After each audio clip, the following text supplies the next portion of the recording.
I thought a boundary was basically like an ultimatum. You have to go in knowing and expecting that they're going to have like a toddler temper tantrum about it. We cannot control anybody else, what they think, what they do, or anything. But a lot of times I feel like we do give our power away. Conflict in general is so hard for women because our survival on a primitive level comes from being accepted into the tribe. Boundaries are actually very loving, putting the power back into their bubble.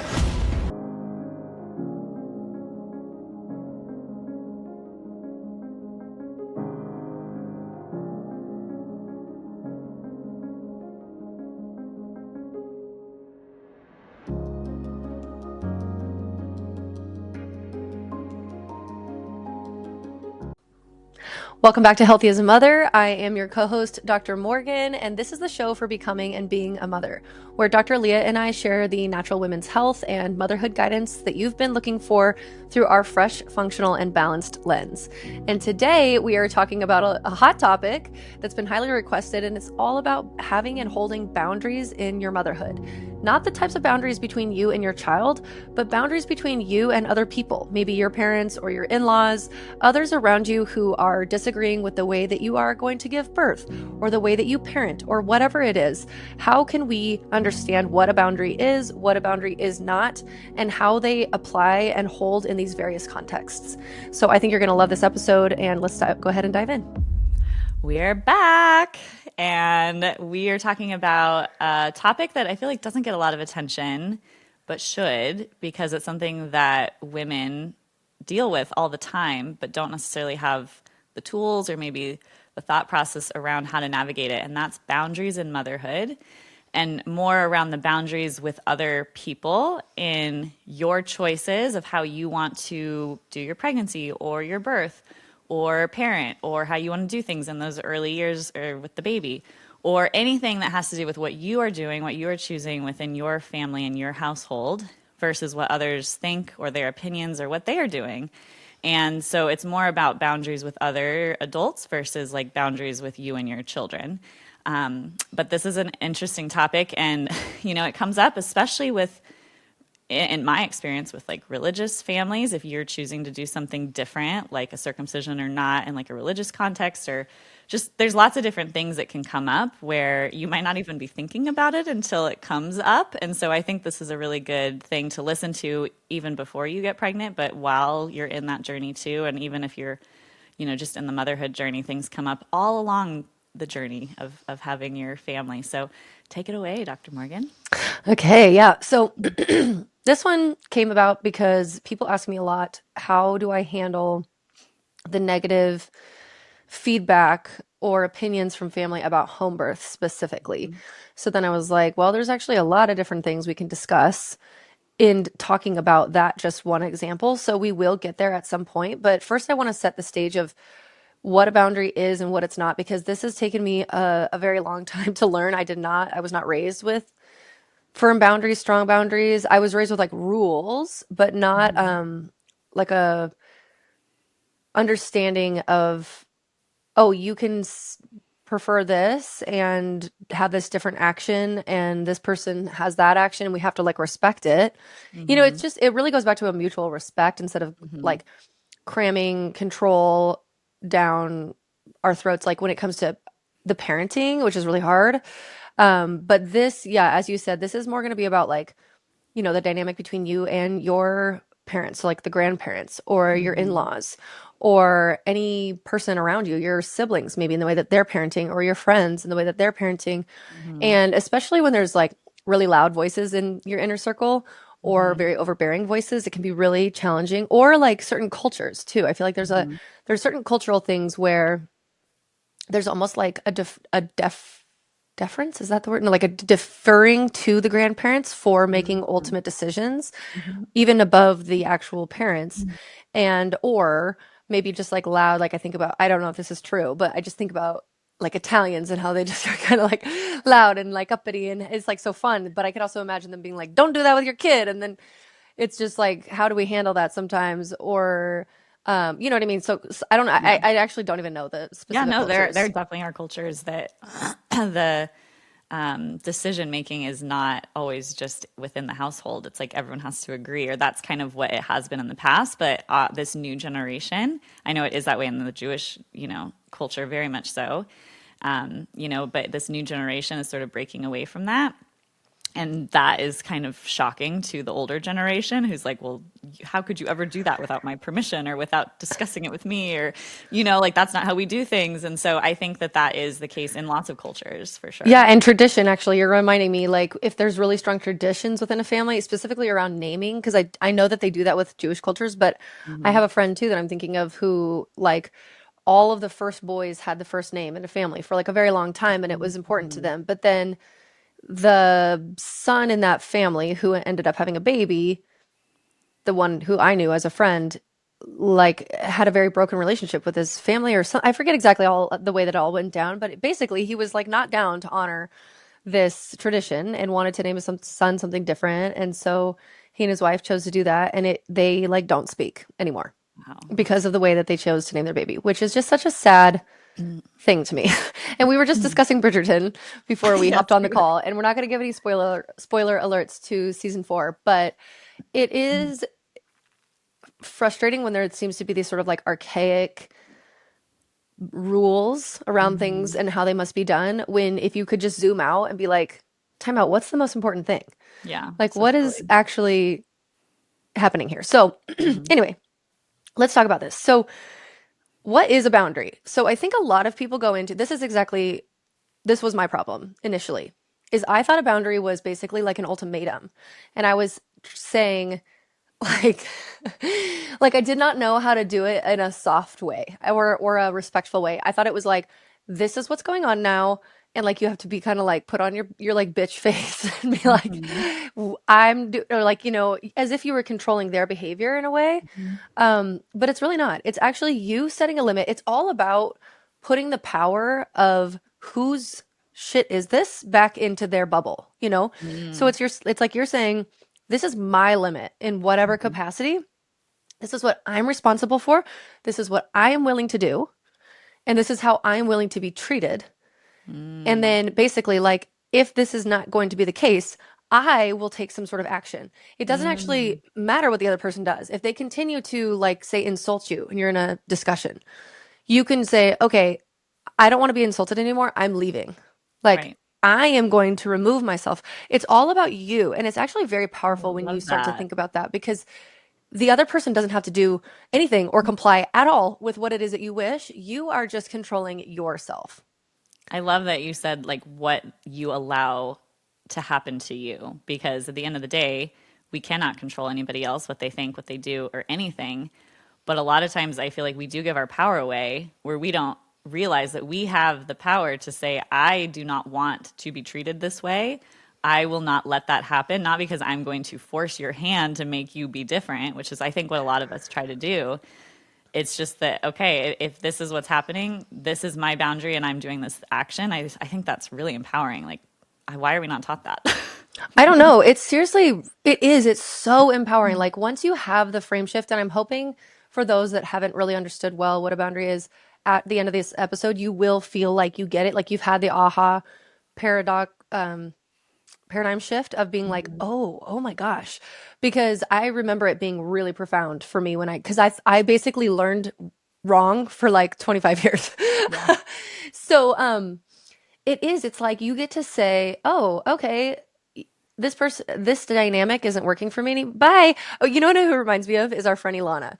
So Hmm. Ilana Ramel is med school for moms. She's our good friend, naturopathic doctor who also lives here in Boise, and she's so good about her boundaries with time Hmm. and what her schedule is like. And she will just say, like, I remember when she used to do these meal prep Mondays, and then at some point they stopped working for her. And she would Hmm. just go, she was telling me the story about how she worked it out with her husband, where she was just like, nope, this doesn't work for me anymore. I need 1 whole hour after I do the meal prep to just go into the room and close the door and not be talked to at all. Hmm. Because it was like a very intense 3 hours or whatever it was where she's making all these meals for the week for the family. And so it was like, oh, that wasn't working for her anymore. She's like, I'm going to make a change in the schedule. And obviously, like, he does have to sort of bend that or whatever. They have to be able to make a way. Or, she could on her own figure out childcare, a babysitter or something like that. But you do Hmm. see what I'm saying? Or I was preceptoring with her one time and the end of the appointment was coming up, but in the moment, the mother of the appointment, the client, the patient who was a child, was like having this very big emotional release, and it was a really intense moment, and I kept thinking to myself, how is she going to wrap this up in like literally the next 30 seconds? And she just did it so beautifully. She was like, oh, shame. I really want to keep discussing this with you, but our time is over and Hmm. I need to go on to my next appointment. And it was respectful and it was kind. It wasn't weird. It wasn't, she didn't out herself by making herself late for the next appointment to Right. bend to the will of what was happening in the appointment. Like, you can maintain your autonomy in these different settings in an empowered way that's also kind. It does not Yeah. have to be mean. And that's what I didn't understand. I thought Yeah. it was always like Or really awkward and confrontational. mean. Yeah. It's like a confrontational energy Yes. that is kind of what you're describing. And what I feel like this came up a lot during COVID with people Yes. and their choices Yes. and other people in their life not wanting them to have those choices. And it was very obvious how little people have knowledge on boundaries and how to do it respectfully and how to like, how, yeah, it's just, it came up a lot. Yeah, and then it comes up a lot in motherhood. So that's kind of where I wanted to take it is, boundaries are actually very loving and they are a sign, or yeah, it's a sign that you're actually trying to preserve the relationship and Hmm. keep it going, and that it's you are in a loving relationship with that other person and you want it to maintain being good. So you're not going to let yourself be, manipulated or taken advantage of or told what to do or whatever in a way that's going to give you feelings of like lack of well-being or whatever. So you're like, I'm going to preserve the dynamic we have between us and this isn't working for me anymore. So I'm going to leave. I'm going to remove myself. I'm not going to come over anymore. I'm going to da da da whatever it is. The other person they don't have to do anything. So that's kind of what a boundary is. And so what a boundary is not, as I had mentioned, but let me just clarify again. It's not an ultimatum. It's not say, if you don't do this, I'm like breaking up with you or whatever. I Hmm. feel like that's kind of the usual ultimatum is like in a romantic relationship. Hmm. And I think there's a time and place for those, like addiction or something or an affair or whatever. But a boundary is a little bit of a different flavor. It's not always like you're saying, you're not controlling them. You're not saying, stop telling me what to do or Hmm. stop um going and putting socks on my baby. She doesn't need them or something. Hmm. Thinking of like a boomer grandma thing to do, like talking about socks all the time. Yeah. Um, you're saying instead you would be like, she doesn't need socks. We're not doing socks. If you continue to put socks on the baby, I'm gonna just not come over here anymore, or I'm gonna leave, Hmm. or we're gonna keep our visit short, or I don't know, something like that. And again, Hmm. I'm actually really, really still bad at this, Hmm. but I do understand the concept deeper. It's the enacting it in a practical way that's still tricky, but I do have some examples that might help. You're basically saying though, just to wrap that up, this is what I am going to do if this limit that I've set is crossed. Yeah. So, like, you're not saying you're not allowed to do that because they can. They can insult you. They can try to control you. They can cancel plans, they can make plans, they can blah, blah, blah, blah, blah. And you're saying, okay, fine, you have your free will and I have my free will, and I'm going to enact my free will in this way. You make a clear limit and tell them what is you're going to do afterwards if it continues to be pushed. So, So before you get into the details, and maybe you'll cover this, but is this something that it always needs to be said ahead of time? Or is this well, something you just make in your mind where you're like, this is my boundary internally in my mind? Or is it important that you tell the person, this is my boundary? Or does it matter? Like, is it well, different? I think it depends because there's some people that are inherently very respectful of boundaries Hmm. out the get-go, and you're never going to have this issue with them where they're like very conscious of it. I'm thinking of like parents of adult children who are really just they're actively thinking about it. They're like, well, my adult children make their own decisions and I'm not going to tell them what to do because I don't want to be that type of grandparent. They're Hmm. actively having those thoughts. So then with those types of people, I'm going to kind of use like grandparents as an example for this because I Hmm. do feel like that's the majority of these Hmm. dynamics. So Hmm. um I don't think you need to say anything until it becomes clear that like they are not understanding. Got But it. if you know, yeah, but if maybe there's the flip side type of person and you know that they're going to try to push or they're going to do something weird, um, then, oh, I'm thinking of, did you hear about this? Gosh, I don't know all the details, but Victoria and David Beckham, their son got married. Oh yeah, and they like came to the wedding or something, And or they like, Victoria like jumped in front and took like the Mhm. first dance Yeah, I away from didn't the know sun a with lot of his the details. wife. Yeah. Like, that's some weird shit. Like, that's Mhm. really weird. And probably she is an extremely overbearing and controlling mother and would be the type of person who you would know you would need to be putting very firm boundaries around because Mhm. of, like that kind of behavior is insane. So, Yep. um, yeah, good question. I think if you know that there's going to be a choice, like say you have okay, so like here's an example that is probably true in a lot of the people in this community is, you know, around natural health is like choices around vaccines. Say Mhm. you know somebody who's very, very, very pro CDC schedule and you're not going to follow it and you know you're not going to follow it and you don't Mhm. want to hear it. And you know from the last 5 years of discussion around what's happened in the world and just things coming up that they are very pro and they do not think that there's any room for change or individualization around that. And so you can get ahead, yeah, not put the cart before the horse, but like, you know, get ahead of it and Mhm. say, hey, we've decided that this is the way that we're going to do things, you know, even while you're pregnant or like not even pregnant. When we Yeah. have kids, this is the way that we're going to do things. Mhm. And I know that that's different from what you would want to do. And this is what's right for our family. Yeah. And then they're going to say whatever they're going to say. And you're just going to be like, yeah, and I hear you. I understand what you're saying. And it's not right for our family. Yeah. And then, you know, if you don't want to continue to hear their barraging comments, and you can say, if every time that we get together, you're going to try to convince me to vaccinate my child on a particular schedule, I'm not going to choose to hang out with you anymore. Yeah. It sounds crazy, but it also Mhm. sometimes checks people and makes them wake up to it's like, Mhm. yeah, that's Like, right. do I That value this dogma over the relationship? And then I guess that's their choice to choose. right. It's like if you cannot set this aside, that I have my own autonomous decisions and choices to make in this life, and that you can disagree with them, and that's okay. And I don't Mhm. tell you every single little thing that I do or that I disagree with in the way you live your life. Like, this is just about mutual respect and knowing too that you do not control people. You do not get to control people.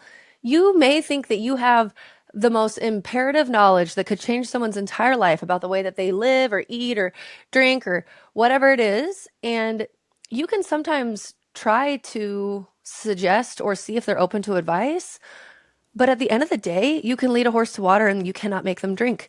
So, Mhm. this erroneous thought that we have, especially with our kids sometimes, and we were just discussing this too, it's really tricky because it's like, how my responsibility is to keep you alive. And if you don't eat anything ever, how do I do that?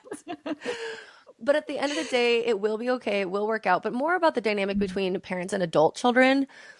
I think that sometimes some parents have a really hard time letting go of that sense of control that they had over their kids when they were younger. And Yeah. it's like, no, fly, birdie, fly. You are going to make your choices. I actually think Mhm. that thought is very freeing because Yeah. when I think about the idea of having 5 kids that I'm micromanaging their life to make sure that it ends up perfect or something, that is such a stress that I do not want. It's like, you know what? I'm going to give you the best home life that I can, that I'm able to, that I think is the best in the moment with given the information that I have and the resources that I have. And Mhm. you are your own person. You're going to make mistakes.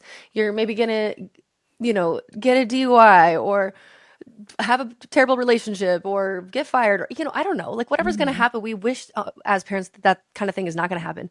But you cannot put it on yourself to have ultimate control of their lives for their entire lives. It just does not work. And guess what? You're not going to have a good adult relationship with them because they don't want that. They don't want to be told what Yeah. to do all the time and parented. They just want somebody to be like a supportive friend or some, you know, almost. As we're talking about birth and postpartum support, I want to share an underrated tip with you. That tip is to continue taking your prenatal. Pregnancy and postpartum are the most nutritionally demanding phases of a woman's life. Many women stop taking their prenatal after birth, but we recommend taking it for at least the first 9 months postpartum or the entirety of the time that you're breastfeeding. My favorite prenatal is Needed's Prenatal Multi, and it's the most robust formula that I've seen in the market. It contains bioavailable nutrients in their evidence-based dosages, well above the bare minimum that a lot of prenatals settle for. Their quality standards are top tier with transparent third-party testing and over 10,000 practitioners now recommending the brand. And now we have the results from their IRB-approved clinical study that confirm the results of what we've been seeing clinically. Women who take the prenatal multi have significantly higher blood levels of critical nutrients for pregnancy and postpartum. This includes vitamin D, B6, B12, riboflavin, vitamin K2. Only women in the needed group reach the adequate, sufficient levels of vitamin D. Vitamin D plays a big role in your immune health, your mood, and your energy production, all things that are really important during your postpartum season. And while there's many different ways that you can support yourself postpartum, continuing to take your prenatal is a really simple, easy way to cover all your bases. It's one of the most impactful habits that we can have, and Needed makes it easy. Learn more about the study at thisisneeded.com/thrive and use code HEALTHYMOTHER to save 20% off your first order. Yes, healthy mother, like a little affirmation for yourself.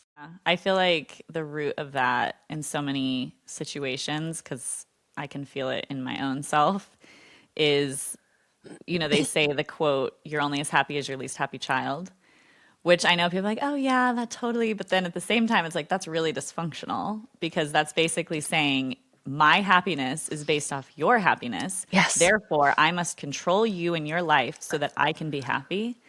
And it's so ingrained in our culture to say that that's normal and that that's acceptable and that it totally makes sense that you would only be happy if all your children are happy. And obviously, like, you want the people in your life to be happy, but just like you said, it's like the hero's journey. There is a part of the life journey that is meant to be hard and challenging.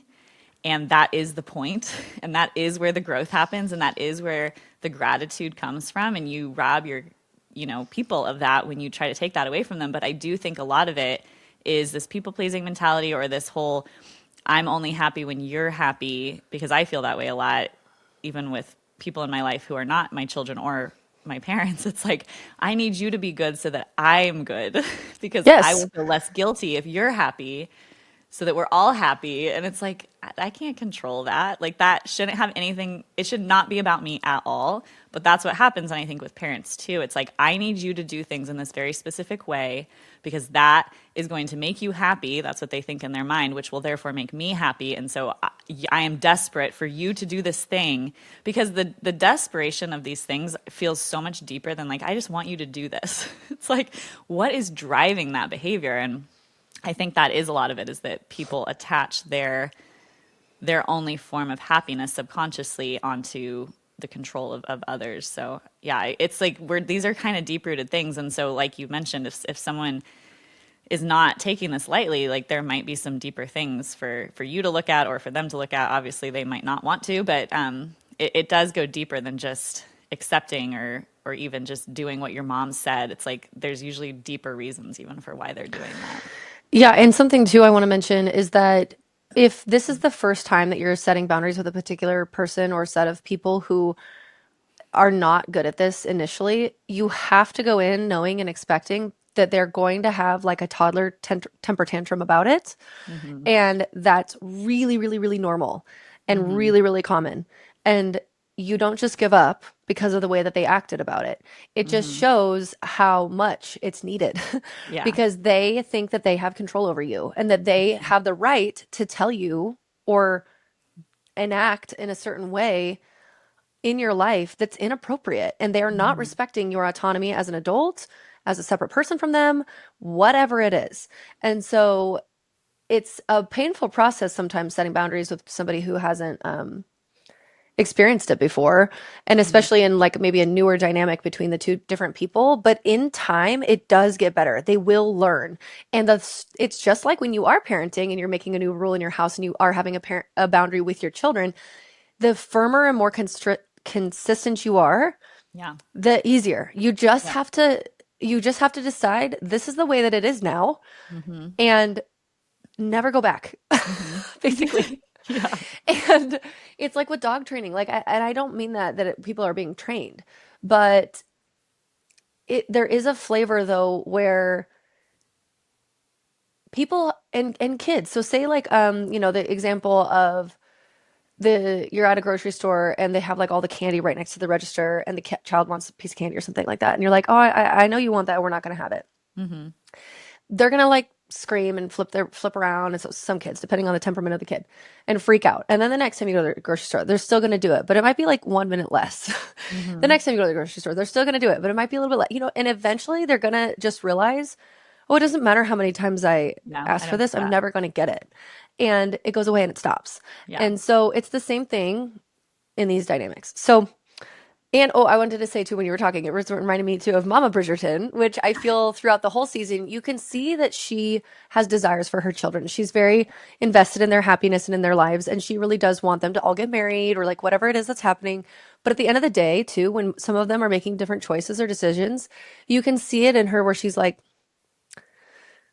I can't control your life. Like Mm-hmm. you are adults and you are Mm-hmm. making choices, and I will try to support you in the best way I can, and I will bring you suitors or I will Mm-hmm. arrange for things to happen and try, but also like I'm not, an evil stepmother about it, kind of, or like that kind of thing. It's she's not mean. She's just sort of doing the best she can, and maybe sometimes she kind of oversteps, but then they correct her and then she apologizes, and then I feel like she has a very good, healthy relationship. I don't know. What would you say about that? Yeah, I think so. I mean, it's like the meddling mamas. That's what they call Yes. it in Bridgerton.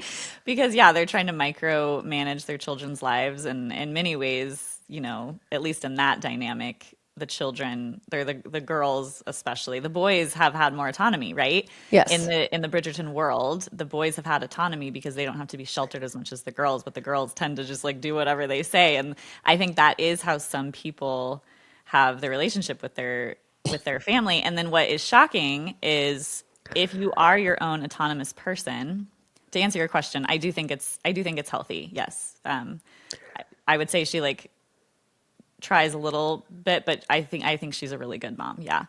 But then when you are in life, let's say you are learning these things, you're listening to podcasts from amazing people like you, Dr. Morgan, Oh my or gosh, you're so sweet. Thanks. you're going to therapy or you're going to conferences and you're having these new shifts and awakenings. The person you are becoming is different than the person you were, and the person you were in relationship with is now in a relationship with a new person, but they don't know that. Yeah. And that can be very jarring to somebody to be like, no, no. And I think that is the people I think that parent well through their adult kids' lives are the people that recognize that they are in a relationship with a new person all the time versus seeing them as their 5-year old, their 7-year old, their 13-year old, their whatever. Like they think that they're that person. And even as an adult, just because you're 25 and then now you're 30, you could be a completely different person even though you're an adult. I think that they forget that you are different. So the one thing I would say, which I haven't had a lot of like personal experiences with this because I haven't really needed that. My parents are very respectful of boundaries, and so are Mike's parents, as far as like telling us what to do. But I've had it in other capacities, but just telling people even up front of like kind of giving them the preface of like, hey, I've learned some new things, or I'm going to be doing things differently, as opposed to it kind of just coming out of nowhere. Because to them, it's like they have a relationship with the past version of yourself. They don't realize that you are now a different version. And that could be very like confusing to them versus laying the framework of like, hey, I've been doing a lot of like work and training and therapy or whatever, and I'm learning things about boundaries. And so I'm going to be setting boundaries and I'm going to be doing it in this way and like kind of giving them a framework first. I think that would maybe dampen the, for some Surprise. people, like the surprise and just the defensiveness. Yeah, I think that's actually a really good idea, especially if there is something like really profound that, maybe you went to like a conference or something, or yeah, you're like totally just changing aspects of your life to say Mm-hmm. that and say it in a very loving way where you're like, and I'm doing this because I love you and our relationship, and I just want it to work better for all of us because what was happening before wasn't working, and so I'm doing this or whatever. It wasn't working Yeah. for me, and And they're gonna be like, doing well, it it was working for me, and it's before. like, yeah, Yeah, I would say doing it before you talk about a boundary. So this is the best way to communicate with your partner. Like if you are in a heated experience with your partner, it's not the time to necessarily bring up like the new thing that you're wanting to try with them. It's like having it at a separate time when there's no conflict, there's no fight, to be like, hey, moving forward, when we have a fight, I want us to communicate like this. I want me to say, I feel hurt when, and I want you to only speak about your experience, blah, blah, versus doing it in the moment because it just escalates things and makes things way worse. So if you can have that discussion ahead of time of how you want your new relationship, it is like training. Like it's not like a dog, but we're social beings and we have to learn what we can get away with and how we interact. Like we know how to interact with a cop versus a teenager on a skateboard, or like we have different ways that we interact with people that we've learned in society. And so it's the same thing with your relationships, but I think having that framework ahead of time is something that I think would be helpful. But yeah, why don't you go into the actual pieces of motherhood, like birth and all of that?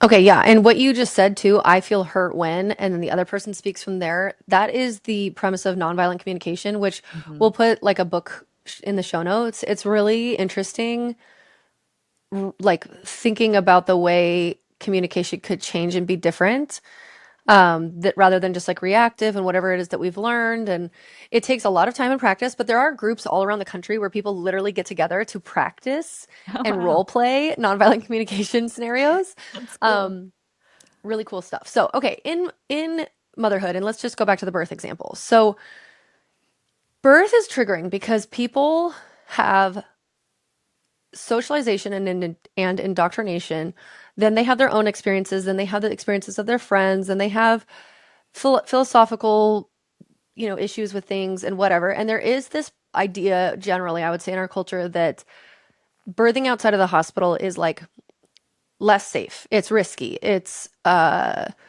maybe it's irresponsible. And I think for grandparents, they obviously don't want anything bad to happen to their grandchild. And then they're also thinking about it through the lens of you and your experience. They don't want you to experience losing a child Hmm. or having something horrific happen to you as the birthing mom. And so it's very loaded. And Hmm. a lot of it just comes down to lack of education or misinformation too. And so I do think it's a good idea if people are like really wigged out, you want to have a home birth or birth center birth. For some reason, birth centers are seen culturally. And this just goes to show this is a perfect example of how something without any logical basis becomes a known tenet in culture. Yep. Birth centers are no safer than a home birth at all. There is no difference. There is You're no going to somebody else's surgical. home. Yeah, you're just driving to somebody else's house, basically. Yeah. It's the exact same thing. Now, Hmm. you may wish to do it because of certain reasons. Your house, you have roommates, you live in an apartment, you don't have room for a tub and you want one, or whatever. Or maybe in your house, okay, the only dynamic I will say is that if the birth center is closer to a hospital than your house, I mean, you're still gonna have to drive there, right? But like maybe there could be something there, but there's not like an OR inside of a birth center. You're Hmm. not getting an epidural, you're not getting nitrous oxide gas, you're not getting a cesarean, you're not getting any of that. Okay, you're not getting forceps or vacuum or anything. I mean, sometimes midwives actually do have those things too, and they can braid them. So maybe a birth center does, but you're not getting these things that people are thinking about as life-saving medicine. For some reason, though, in culture, a birth center is viewed as different, and Yeah. birth and home birth is viewed as inherently dangerous, reckless, whatever. And when you Hmm. look at the huge meta-analysis stats around this, which I will put in the show notes, home birth stats, writing it down, that is just not true. It's not true. It could also be, and I will just say as a caveat, because there's only about 1% of births in the United States are happening at home, it's a much smaller population, but also there's an inherent selection bias because people are not allowed to give birth at home based on the laws of the state if you are high risk. Hmm. So if you are even discussing and allowed, quote unquote, allowed to have a home birth and it's working well because you're low risk, the stats are very, very good and in your favor for safety. So there is an educational basis here. You can try and give them this information because maybe it would fundamentally change the way that they see the world. And this happened Hmm. with my mom during my first birth. So I'll just tell a quick story. My mom was a labor and delivery nurse for like 20 years. And then she, after like I was maybe into junior high, she started working in clinics, like doing pap smears and just prenatal care and stuff like that. So she wasn't in the hospital anymore. So it's been a very long time since she's been in the hospital. That's important because in 2015, when I was giving birth, the sorts of things that she would talk about as general OB maternity care practices, like routine shaving of the pubic hair, routine episiotomy, routine immediate cord clamping, all that stuff was out. That wasn't happening Mhm. anymore. And so I had to educate her about what it's like now. What is the birth culture like now? Because it was really different. And she was mega wigged out and freaked out about home birth because she Mhm. had seen terrible things happen in the hospital and couldn't understand how that might be remedied or managed at home. Mhm. So, through a lot of, I was very proud of her. She did read all the books, she watched all the documentaries, she did Great. the things that I asked her to do because she wanted to be at the birth. And this was a push of boundaries for me. Initially, I did not want that. And Mhm. I gave in on the basis that she was not going to come into my birth with a lot of fear and anxiety. Mhm. And so she had like a total paradigm shift during my birth. I It bet. completely changed her life, honestly. Like Mm. she was on like just conventional track, a Mhm. nurse taught in school, this is what you do, da, da, da, da, da. And learning about home birth and then witnessing my home birth opened her mind up to the idea that like, oh, things may not be the way that we thought that they were in Totally. all kinds of ways, okay? Yes. Once you So unravel the thread, once you pluck the thread, it unravels the whole rug. It's like, whoa. exactly. And it was the white bunny that she followed down the rabbit hole and she's still in the rabbit hole. You know what I mean? Yeah. And so it was a really good experience and I think that that was really lucky and it was really beautiful and everything worked out just fine. Um, but that's not going to be the case for a lot of people. And at the end of the day, if you have people in your life who are super unsupportive of your birth choices and you're getting down to the wire, like you're at the end of your pregnancy and they're still not dealing with it, they're not managing it, we have to put up some boundaries. Or Hmm. you can tell early on if they're like, you are not, if this is the way that they come at you, say your name is Hannah or something, I don't know, okay? Hannah, you are not giving birth at home. This is your mom or your mother-in-law. Hmm. And you're like, yeah, I do. I want to. And they're like, you are not. You are going to kill your baby. You are going to kill Hmm. yourself. You want to deal with that? You want to whatever. You know what I mean? Like sometimes that's the energy that they come in with. And this is when you get to say, we've decided what's right for our family Hmm. and leave it. And they're going to say, well, you can't, blah, blah, blah, blah, blah. And then you literally just repeat yourself. You Yeah. say, I hear you. I understand that you do not think it's safe and you do not like it. And this is what we have decided for our family. And Hmm. then if they keep going, you can say, okay, I'm going to go now. I don't want to I don't want to be part of this discussion anymore. I'm going to leave. If you're in person, I'm going to hang up now. We can talk about this another time, or I'd love to catch up with you another time. Or if you don't ever want to talk about it with them again, you say, I will not be discussing with this with you anymore. This is what we've decided with our family. And then in the future, when they try to bring it up with you again and they say, wait, are you seriously having a home birth? Blah, blah, blah, blah. You say, oh, I'm not discussing that with you anymore. Do you see Hmm. how you have the power? Like Yeah, I am not you, doing that. Like, I am yeah, literally not letting you take away my power and pull me into this conversation. I have set the boundary. I am not doing this. You can talk and talk, and my boundary is I'm going to like hang up. I'm not participating. Yep, you can Yeah. talk and talk. Exactly. You can talk and talk and talk all you want. I've decided I'm not partaking. It's as if I'm not here. You're talking to a wall. I am not Hmm. partaking in this conversation anymore. And it's Yeah. going to piss them off. It's going to Hmm. piss them off so badly. And if they're like a dysfunctional person, if Yeah. they're a normal person, and I mean normal, I don't, but you know what I'm saying. If they Yeah. have more, If they have respect for boundaries, if they are a boundary respecter versus a boundary disrespecter. yes. And if they have a little bit of like self-awareness and they can pause and they have good emotional regulation skills and different things like that, they'll be able to say like, wow, okay, this is really important to them. And Hmm. I am not going to like be able to change their mind. So I need to just stop. I'm causing like a dynamic in our relationship that I don't actually want to be there. So I'm going to choose to stop. And you Hmm. hope, at least that's the hope, that they are going to sort of have some realization, but you don't go into it expecting that because Hmm. unfortunately, oftentimes it does not happen. Um, but it would be cool if it did. Yeah. And Now, what so, about, so this is like your decision for a home birth, but what about if someone wants to be at your birth, but you don't want them there? Like they yeah, make you inherently anxious or they just bring stress and you're learning yourself that being stressed during your birth wouldn't be helpful. Like what give us an example of that? Electrolytes are trending, yes, but they have been in need of our human bodies for all of time. And if you're drinking another popular and delicious salty electrolyte, here's why you should be drinking Relight instead. First of all, have you ever considered the salt source of these other brands? Because most of them just use table salt. Yeah, table salt. You don't want that.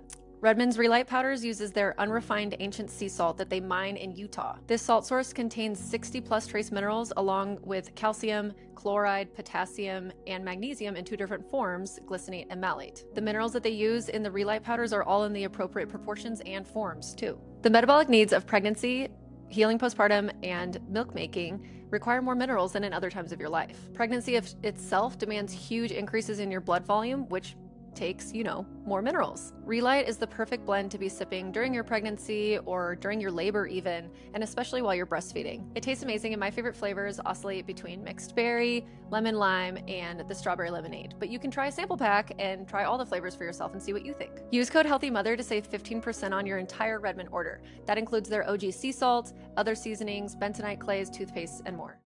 Yep. No, and this definitely happens. Okay, so coming to the birth.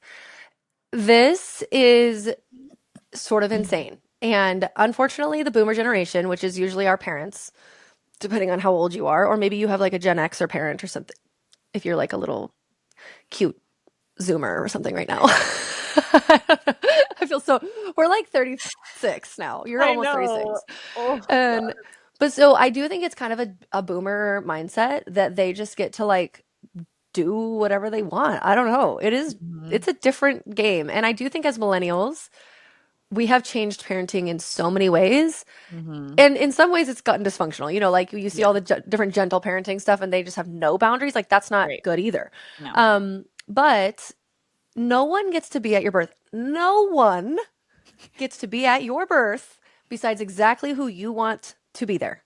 Yeah. And that even includes in the moment, if you need people to leave who were there that you wanted to be there, or you need a break. This could even be from your partner or your Mhm. doula. And you're just like, I need to be alone right now. And that's very, very normal, actually.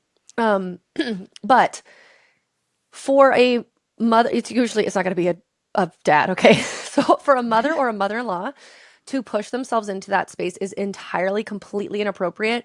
And Mhm. you hearing this right now, if you've been sort of like manipulated your whole life into from parents who were really overbearing, and you're hearing that and you're like, "Ah, yeah, well, and you're feeling defensive because of what I just said. I am here to tell you that no, they do not have any right. I don't care that it's their grandchild. I don't care if it's their first grandchild. I don't care if it's their only grandchild. I don't care whatever it is that they say. They have no inherent right to be in your birthing space Mhm. unless you want them there. And this goes with your sisters and your friends and your whoever. Okay. And this is where a lot of Mhm. people will choose free birth because they don't want anybody there. Like they don't even want a medical professional there. And so it can be really hard because they Mhm. may think and they may have talked to you since you were a little girl. Oh, well, when you are giving birth and I'm going to be there and I can't wait. And oh my God, I Mhm. can't wait. And you don't want to break your mom's heart. You don't want to break your mother-in-law's heart. It doesn't, you guys, birth is not the time to be swaying to other people because it really does matter. Like Leah said, Mhm. if you have a sense of somebody in the room, and this even could be a nurse, just so you know, you can ask for a different labor and delivery nurse. Mhm. If somebody's giving you weird vibes, they're being disrespectful, they're being weird. One time I was at a birth and I swear she was drunk. The labor and delivery nurse was drunk. Like there's no other explanation for it. It was in the middle of the night. I think she maybe came on shift. I have no idea what was going on, but it was bizarre. And so we asked for her to switch out because Yeah. something was weird.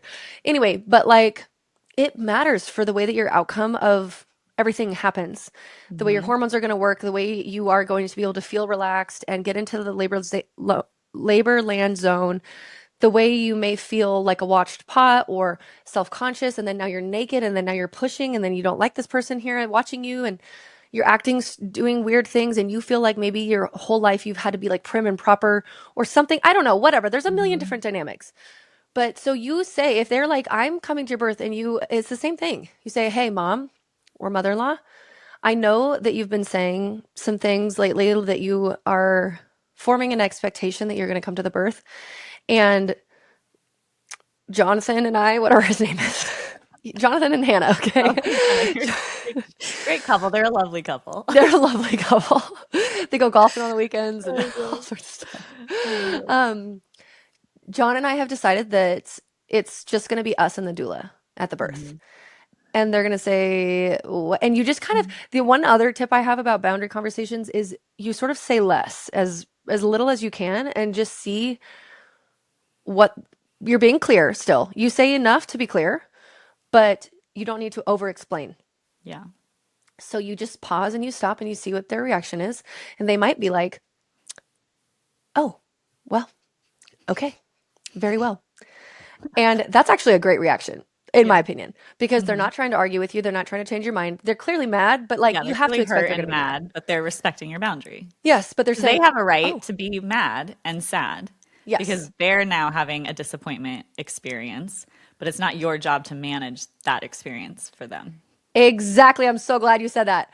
And that's the same thing with parenting. Your toddler gets to scream because they didn't get the candy at the grocery store.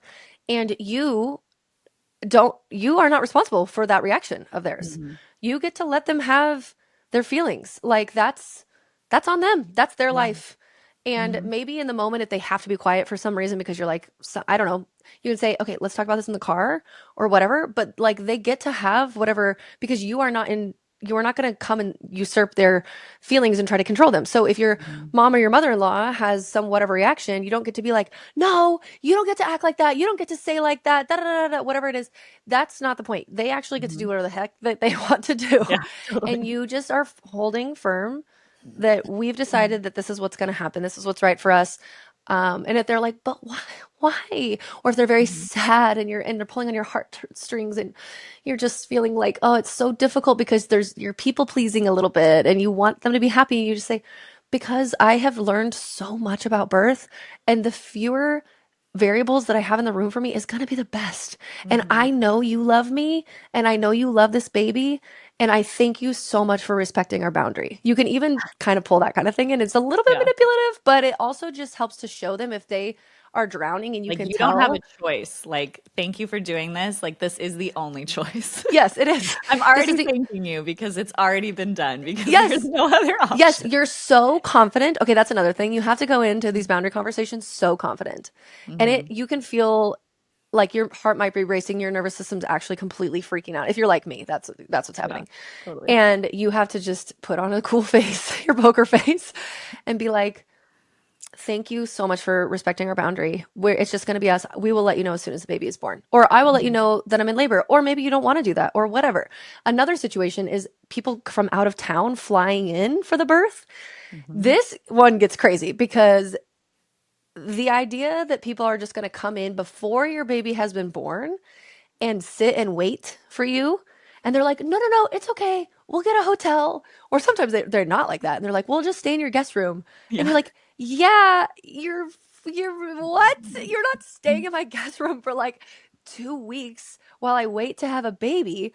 Like maybe it would be different in the cases of an induction or a scheduled cesarean where there was not this like we're waiting for spontaneous labor. There's no better way to mess up your entire labor than feel like people are waiting for you. And Yeah. I even had that with our friend Brooke for photos. And Hmm. that was totally my choice. I wanted her there for photos. She was good. She's a beautiful birth photographer, but Hmm. still it was like it wasn't happening. It wasn't happening. It was starting to get in my head. And it's like it was my fourth baby. It doesn't matter. It Yeah. really does subconsciously mess with us to feel like a watched pot. So, I think my first birth was probably that way, very much yeah, so. because I was Even though, there. but my mom too. My mom Oh, flew out yeah. too. And I did want you both there, but in hindsight, I actually probably, even though I love my mom, I like love her to death. You know, they say you shouldn't have anyone at your birth that you wouldn't want them to watch you have sex. And it's like, You want me to watch you have I, sex, Leah? I don't care if you watch me have sex, but I do not want my mom to watch Yeah, me have sex. Like, totally. I'm like, I don't want my mom like looking at my vagina. It's just like that is not maybe the most functional thing. Like, there's probably some dysfunction there because No, of no, that's really like common. crudeness that we had growing Yeah. up. Like, there was just not a lot of we had the whole private part conversation. Like there was no vulva. Even my mom, like when I talk to my daughter about that, it's like she looks at me like, what? Like huge eyes, like, why would you ever say that word in front of your daughter? And I'm like, this is the anatomical part. Like, again, you are not in a relationship with your 5-year-old anymore. I'm a doctor. Yeah. Like, I know the anatomical parts and I'm going to teach my kids that, and so there are these subconscious things from like way like below the surface that can play a role. And I felt so guilty that my birth wasn't happening. I felt bad for you and Wes that Yeah. he was like watching your kids. I felt bad for my dad that he was taking care of the horses and the whole farm while my mom was there. And we were having a great time, but I felt so guilty that my Yeah. birth wasn't happening because there was I so much know. expectation. And it's like, who knows if that was a part of it?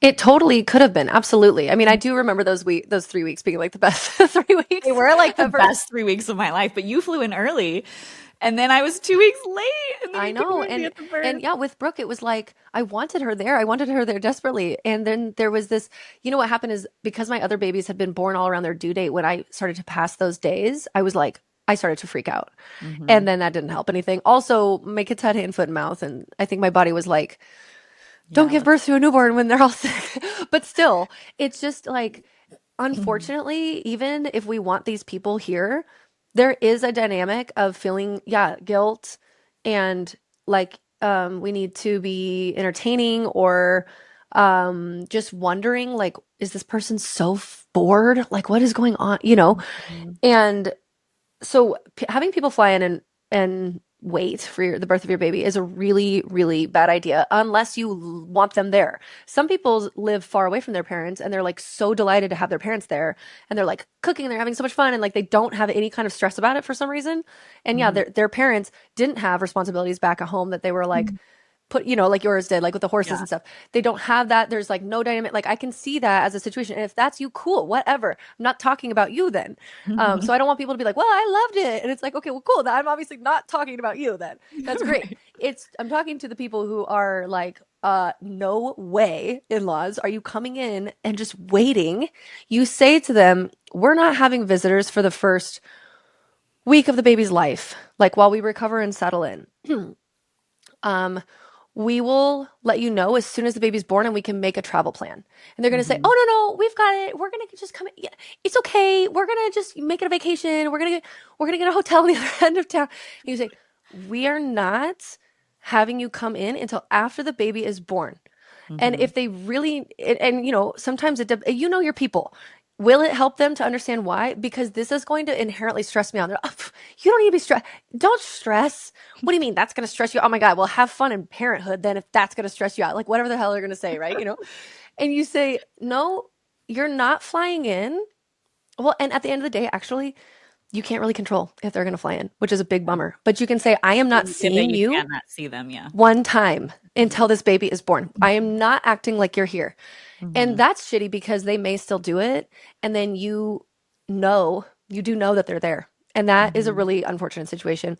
The only thing you can do is hope that they will respect you beforehand and Hmm. not come. And then if they do come, you can, if you want to, just be like, I'm not gonna like hang out with you or think that you're gonna be here because also the types of conversations are gonna be like, how are you feeling? Does baby feel lower? Are you having any contractions? Are you? And Yeah, the if you don't want to talk expectation's about, still there. Yeah. yeah, like if you don't want to talk about it, then yeah, just don't even see them. Another one is about like, yeah, early baby postpartum rules and different things with the baby. And this is another thing the boomers, I feel, in our generation when we were all newborns, we just were like passed around the family like little trophies. Hmm. And I think that can be okay if everybody's healthy and we know everybody's healthy and you feel comfortable with it. But some women are like, they barely want their partners to hold the baby. They're Hmm. very, very overcome by instincts, mama bear instincts of like, nobody is taking this baby away from me. You never know who that's going to happen to and who it's not. Um, and even if you're not overcome by like insane, animalistic feelings, you may just still not want your baby passed around to a lot of different people and you have Hmm. some anxiety or fear about that. And so you can still say something like, like we're not going to family gatherings until the baby's 3 months old because of like immune system stuff, or we're not passing the baby around at this gathering. And if that doesn't work for you, we will go home early. So you're still it's all about you and controlling. You. Okay. Hmm. So we can say things like to our grandparents or to our parents, we've decided what feels right for our family, or this is what we are going to be doing in our family. And you can say, like, I appreciate the suggestion, but we're following this guidance. We're following what our pediatrician is helping us make a plan for. Or Hmm. we are following the research that we've read or whatever. Or if they're like, you really need to be doing this, and you're like, that's not something we're going to be doing right now. You Hmm. say, thank you. That's not something we're going to be doing right now. This would be the perfect sandwich if you could. This is like a compliment sandwich. Thank you. I appreciate the suggestion. That's not what we're going to be doing right now. Thank you for respecting our boundaries. Yeah, I feel like that's Alana's like verbiage to a T, which Yes. I think she learned at Landmark and some of these other places. Like, I think she learned that cadence because it's so good. And a lot of the other people I know who've done sort of personal training speak that way. And I'm like, I wish I could speak that way more inherently, Yeah, you because know? you can't be mad at them. When they Yeah, say it's it just to you, like, you're oh, like, "Oh, you're okay. amazing. Yeah." I'm like, I get that, Yeah. even though I wanted a different answer. I love that you said that for you. Exactly. Okay, exactly. And honestly, this can be the kind of like the butterfly effect, the catalyst, the pay it forward, where you're teaching other people around you. Like we have both learned so much from Ilana in this way, Hmm. even just as a friend. So I had some other examples written down about just boundaries in life. Like I can't commit to that right now. My schedule is full of da da da da da. That's such an Ilana thing to say. Yeah, And totally. even if we're like, come on, like we want to be like, come to the party, like Ilana, Yeah. come join us. Like we miss you. She'll just be like, oh, I can't. Sorry. Like I'll see you next Like, week. okay. And it's not like, she doesn't. Okay, here's why this is better for everybody. It's truthful and it's clean and it's clear. You don't Yeah. have to make up an excuse. Oh, I have a headache. Hmm. I got sick. Oh, my kids got sick. No excuses. We don't have to Yeah. lie. We don't have to we can just be really honest and truthful. Hmm. I actually don't want to do that today. I'm going to do this instead. Hmm. It Yeah. sounds it's like, especially as women, we shouldn't be able to say those things because it's rude. And we're Hmm. always sort of trying to edge out from being rude. This is one thing I find really interesting as a fundamental difference between men and women Hmm. is that like men can just be sometimes so blunt with each other. 100%. And I'm like, you said that to him? Like sometimes my husband will be telling me things. And I'm like, Totally. babe, you can't say that. Like, No, like you need to what? give context. You need to explain for 15 minutes why you said that. I know. I'm like, babe, that's kind of rude. And he's like, no, it's just true. And I'm like, okay, but like, I feel like you could have said that a little differently, But men Yeah. just don't. They'll like punch each other in the face, and then 5 seconds later, they're like, rah rah, having Yeah. fun. Totally. Everything's. It's so weird to me, and it's so funny. One of It is. my like just flabbergasting moments was when we were all living in San Diego, and I was living with Wes and his younger brother and his younger brother's friend. Okay, so it was me and three dudes in the house. And I was pregnant with Gage. And they would all go out and like to the bars and stuff like that and then come home. And sometimes they would just come home like they'd trickle in like one at a time. And I'm like, well, wait, where's such so and so? And they're like, I don't know. I'm like, wait, what? What do you mean you all went to the bar together? How did you lose him? And they're like, well, I don't know. He just walked away. And so I'm like, Oh oh, my and so you got God. an Uber by yourself? You didn't like think to go find him? Like that is some weird man stuff. Like women do Yeah. not do that. I'm No, like, we would never okay, do that. Leah's in the back corner over there. I know. Rachel's in the bathroom. This person's over here. Like Oh my we're God. constantly aware of each other. We're constantly like we are one organism, women. It's like we Mhm. flow, we like sync up together, we flow together, we really pick up on all our little subtleties and We're our herd little animals. Like we yes. are the herd. Like you would know where all of the parts of your herd are, or you should. And if you don't have girlfriends that do that, you should probably, up your girlfriend group. Like even in Vegas, we went for my bachelorette party in Vegas and I was pretty young at the time and those guys were so mean and they kept like saying all those comments about how I shouldn't be getting married. This guy that I'm marrying is like a douchebag. I'm like, I literally love him. You don't know anything that you're talking about. So I got up and left. And Katie came and she like walked me home, our good friend Katie, Yeah. or back to the hotel. And it's like she didn't need to do that, but she was never going to let me leave alone. And I was drunk, obviously. So I didn't even think about it. And, it's like girls just look out for each other. It's just, I don't know. But this is where this stuff, this fundamentally, these boundary conversations and conflict in general is so hard for women because our survival on a primitive level comes from being accepted into the tribe and from being loved and supported and not ostracized and expelled from the group, because that's literally how we survive, because we are herd animals in that way. And so when we create conflict, it fundamentally shakes that foundation of who where our safety comes from. Yep. And that's why it feels so scary. And that's why like our nervous system, like you said, like would palpitate. And I think that just like anything, the more that you have lived experience that I can do this and be okay. I can do this and my friends are still there. I can do this and still Mhm. be loved. You know, like Alana has a lot of lived experience now that these boundaries do not result in being kicked out of the tribe. You know, that us inherently in our subconscious primitive mind think if I rock the boat, if I anger my mother, if I stand up for myself, if I say what I actually feel or want, I am going to be kicked out of the tribe and I will die. Like that's Yeah, what our because nervous system thinks. we're the inferior sex size wise too. We need that protection and like whatever from the group and from the people. And it goes back to Bridgerton too. But no, you're so right. And this is making me think of one other resource I want to share before we pop off, which is the book that's called The Gift of Fear. Now, this is Mm, a different angle on the same exact issue, though. The Gift of Fear is a book I think every single woman should read. It is a little intense. Basically, it was written by this man who's like a detective or he was a policeman, and he has gathered all these stories of women who were attacked like by men, so sexually or just physically or whatever, probably always with the intent of a sexual assault of some form, and they survived.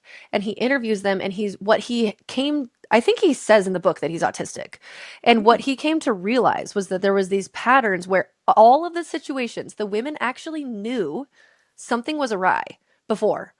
And then they mm, chose to override their intuition because of these social things in our culture that like we mhm, can't be assertive, we can't be rude. If we say something like really strong, like a boundary, stop following me. I see mhm, you, stop following me. That mhm, we are going to be perceived as bitches, that we can't do this, mhm, da da da. There is something in our culture that has fundamentally overridden our intuition in some of these safety ways. And the whole book is about not doing that basically, and how mhm, intuition is a measurable, studied scientific thing that women have in a different way than men, and how it is for our survival, and how our nervous systems pick up on these little subtle signals that we're not even consciously aware of, but that our nervous system is always picking up on signs. And then he, like in the latter half of the book, he starts talking about how he started a firm assessing stalker risk for celebrities. Like, they would get wow. stalker mail and different things, and he figured out Mhm, this algorithm or this way because of his like unique brain mhm, to figure out, are they actually going to like assassinate this person? Are they actually a risk, or is this just infatuation? And anyway, mhm, so then he kind of goes into that, and it's just such a good book. It's a little, like I said, it's a little bit heavy. I wouldn't read it at night. Like mhm, it does have a couple of jarring and scary and like also some trigger warning stuff, but I think it's one of those like it's required. It's required reading mhm, being a woman. And it mhm, all relates back to this because, yeah, you guys, we don't have to bend to everybody else. Like, we can have our firm wishes and wants. And back to Ilana, she kind of has functioned too, where everything is in the lens of what are her top values. yeah. So it's not that her life is never, um, there's never hard moments. Like, she does have sacrifice sometimes Mhm, where maybe, yeah, she wants to go to the party or she wants to be spontaneous or whatever, but she's like, well, if I do that, then I can't get this work done, and then I can't spend as much time with my kids or whatever it is. So she's always thinking in line of her values, and then it all falls into place after that. And not all of us are going to be as disciplined in that kind of a mindset, but I mhm, guess the point is that it can be really beautiful and empowering, and it doesn't have to feel like you're being a rude bitch. And even if the mhm, people around you are making you feel like you're being a rude bitch because of what you're saying, you're not. They are dysfunctional. They do mhm, not understand. They've probably had zero experience with boundaries. They've always overstepped. They've always controlled and had this erroneous mindset that they get to control you and like you're a little puppet and you're going to mhm, bend to their will, and that you're not an adult. You don't have free will. You don't whatever. Even if they don't consciously think that, it's a subconscious belief. yeah. And so we have to give them a lot of grace too, because that's a hard mindset to live your entire life from. And Mhm, they may never actually have the self awareness that they think that way. And it doesn't really matter. At the end of the day, you still don't have to live your life bending to these things. if it isn't in alignment with what you want. So, I love that. Can I say one last thing before we wrap yes. up? Well, two things. One is just like Alana, I know we're using her as an example, but because she has inspired me, and instead of making me feel like upset again, especially if the outcome that I wanted her to say was not what I wanted. Like I Right. wanted her to do this thing and she says no. The level of respect I have for her is so Yes. great that I actually put her higher on a pedestal in my life versus we as women think, "Oh, if I don't say yes to whatever they ask, they're not going to like me." It's like Yes. Alana does not say yes to everything I ask, and I like her more because of it. Like she inspires me to be a better version of my own self. And so the last thing that I want to say is, you know, becoming a mother, we all have different containers for growth. Soul curriculum is what I like to call them, of Ooh. what our soul is meant to learn and how it's meant to grow. And there's different containers for that. You know, for some people, it's how they were parented, or it's their teenage years, or a trauma, or a car accident, or cancer, or whatever. But I feel like in general, for most women, there is some level of container of growth through motherhood, whether it's the fertility journey, as mine was, or the pregnancy journey, or the birth, whatever.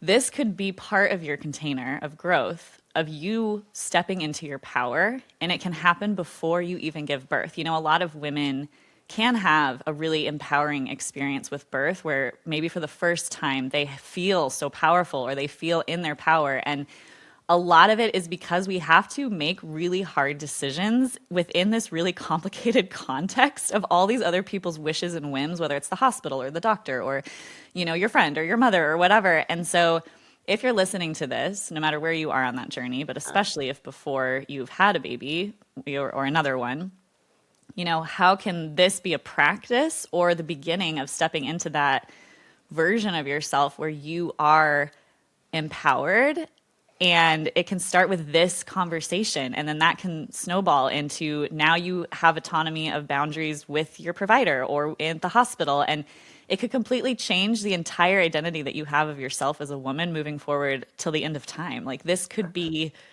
the pinnacle. Bringing back Bridgerton, this could be the pinnacle of like your empowered motherhood journey. And so, you know, this, I don't want to like say this lightly. It doesn't have to be, but like it could be. And so I just wanted to highlight that. No, and one other thing we have to think about too is that you are modeling now for your children how to have Mhm. this in your family home. So, this kind of is an easy one that comes up a lot where people will be like, they're not forcing their kids to give hugs to grandparents or Mhm. to strangers or other family members, and that's because you're modeling a very early boundary Yeah. that kid does not want to do that, Yep. and they don't have to do it just Mhm. because it's a societal thing. Like, you can offer. I have a friend who's really good at this, and whenever she comes over for a play date, when she's saying goodbye, she'll say to my kids, "Do you want to do like a high five, a fist bump, an elbow bump, a hug, or nothing?" She kind of gives them some Mhm. options, and I think it's really sweet, and they know that about her too, and like they're always kind of excited to like pick something, and usually they do pick the hug because we're close friends. But that is a small area where we as children in our that culture, we were forced to Yes. always All the time. usurp our feelings and physically embrace someone and get very close intimately. And maybe our little girl intuition was going off. It was a creepy uncle that we didn't like. We still had to 100%. do it. All the And maybe time. creepy uncle rubbed his hands on our lower back for a little bit too long. And we didn't know that we couldn't say anything. And even if you tried to say something, probably to your parents, they were like, no, they gaslit you. And they were like, Mhm. no, that didn't happen. And Totally. it's just like, no wonder we get to the place where we do, as The Gift of Fear, that book highlights, where Mhm. somebody will literally be following us in a dark alley and we don't have the balls to just say, "Stop, I see you, Mhm. I'm running away," or whatever. You know what I mean? Mhm. Because we feel like we're assuming, like, well, what if they're not? What if we're gonna hurt their feelings? What if, you Mhm. know what I mean?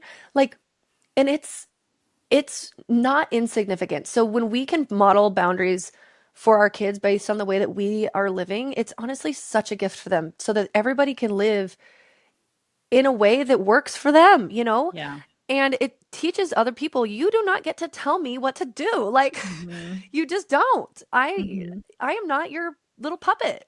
Yeah. And so anyway, okay. All right. We hope that you guys got something out of this. I feel like it was a good episode. It's an Yeah. important conversation that needs to be had and Mhm. continued and practiced, and it's not easy. I am not trying to act like it's an easy thing.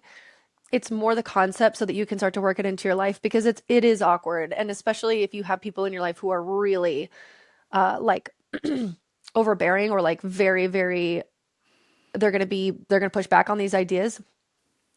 It's like a whole thing. But honestly, a lot of people really appreciate it. Like we're saying about Ilana, Mm-hmm. we really appreciate her boundaries. And a lot Mm-hmm. of people will also have that effect, even if their first initial reaction is a little bit like clipped and short and you're kind of like, oh, but it's okay. You're not actually Mm-hmm. like being offensive. You're not playing yourself. You're Yeah. just being in line with what you actually believe and care about. So, okay. Oh, Anyway, love it. Good till next topic. time. Bye. Are you pregnant or you're trying to conceive and you're looking for reliable natural health information about how to have a healthy pregnancy and also prepare for the future steps in motherhood to come, like the birth, the breastfeeding, and the postpartum? Because I have got you. So, this is exactly the reason why I made the 6-week pregnancy call. And it's my most comprehensive resource. It's the thing that I absolutely love. I've poured my heart and soul into it. It's all of the things that I wish that every woman knew when they are entering motherhood. It's a pregnancy health course, birth prep series, breastfeeding 101 class, and a postpartum planning course all in one. And normally I run it as a class with live Q&A calls, but now it's available in a content-only format so that you can purchase it at any time and start learning immediately. It's called the lessons only format, and it is just only all of the video lessons that you'll get access to for forever. So log on to milkmedicine.com/lessons only or check out the link in the show notes. In order for others to hear this information, please leave a review with Apple Podcasts, subscribe, and share with a friend who would benefit from this content. Please remember that the views and ideas from this podcast are for informational purposes only and are not intended to be a substitute for medical care of any kind, including the diagnosis and treatment of any disease. Consult with your provider before integrating any of this information into your own healthcare plan. A healthier future starts now, and it starts with you.